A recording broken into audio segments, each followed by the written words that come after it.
سفر المزامير المزمور 22 لإمام المغنين على أيلة الصبح، مزمور لداود. إلهي إلهي لماذا تركتني بعيدا عن خلاصي، عن كلام زفيري. إنجيل متى الأصحاح 27. ونحو 9:00 صرخ يسوع بصوت عظيم قائلا: إيلي إيلي لما شبقتني، أي إلهي إلهي لماذا تركتني.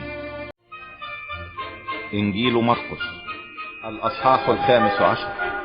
وفي 9:00 صرخ يسوع بصوت عظيم قائلا: إلوي إلوي لما شبقتني، الذي تفسيره إلهي إلهي لماذا تركتني.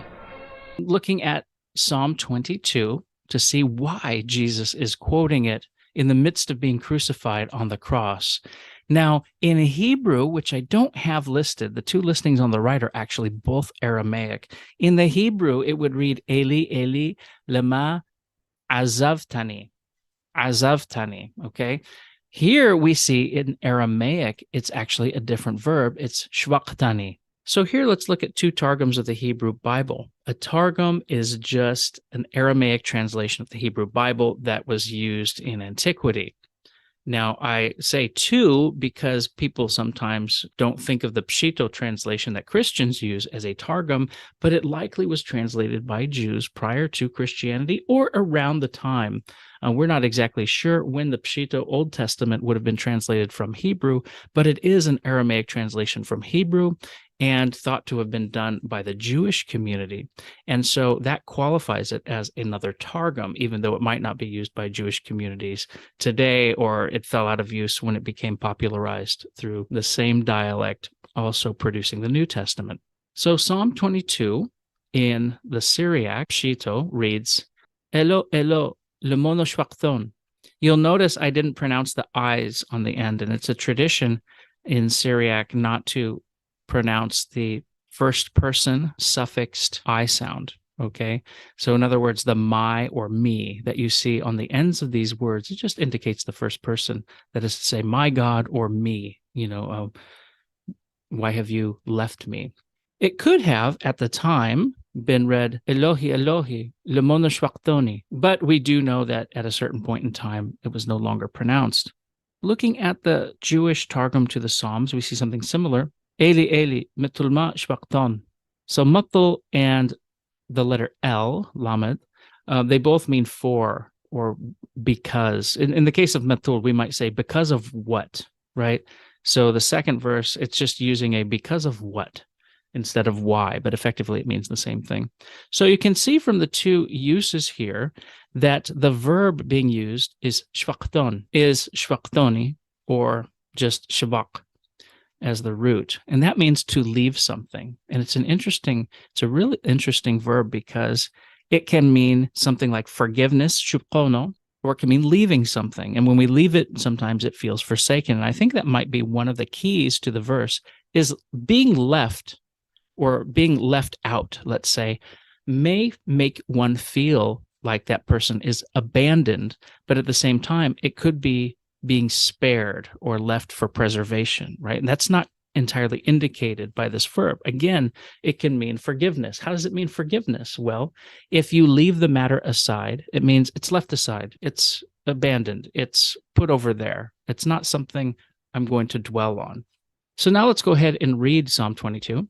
My God, why hast thou forsaken me? Why art thou so far from helping me, from the words of my groaning? Oh my God, I cry by day, but thou dost not answer, and by night, but find no rest. Yet thou art holy, enthroned on the praises of Israel. In thee our fathers trusted. They trusted, and thou didst deliver them.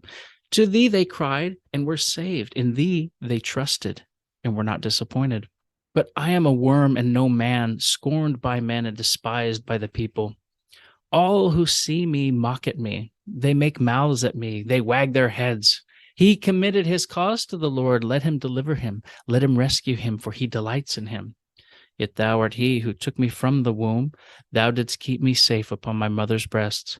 Upon thee I was cast from my birth, and since my mother bore me, thou hast been my God. Be not far from me, for trouble is near, and there is none to help. So you can see already by verse 11, something like the image of the crucifixion as it's described in the Gospels is playing out. And I think that's what the fathers of the church that we looked at earlier were saying, is that it's not just a statement, why hast thou forsaken me? It's the context of the psalm as the way the gospel writers describe it. And here I have a citation from Matthew, which really looks a lot like certain aspects of this psalm. And it's interesting that the word in verse 6 for worm that's used is of a certain type of worm that crawls up a tree and burrows itself in the tree and is the scarlet color red. And so it was used for red dyes. And if you smash it, it looks like blood. It's really interesting like that. So let's begin. We encounter the phrase in Matthew 27, and I'll read it in context, verses 46 through 50.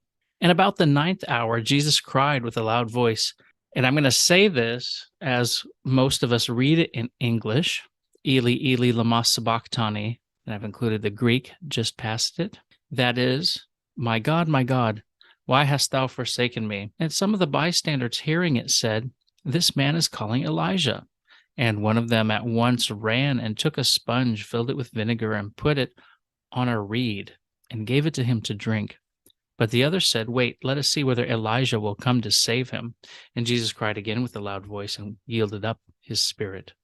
Similarly, in Mark 15:34 through 36, and at the 9th hour, Jesus cried with a loud voice, Eloi Eloi, lama sabachthani, which means, my God, why hast thou forsaken me?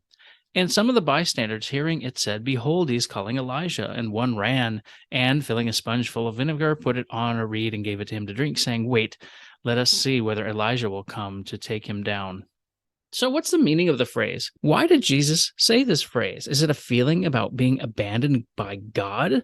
Why did he say it specifically in Aramaic? Or better put, why did the Greek records of the Gospels, from which most other translations are made, record the Aramaic phrase? Both of these are important points for this passage of Scripture, and especially the event of the crucifixion.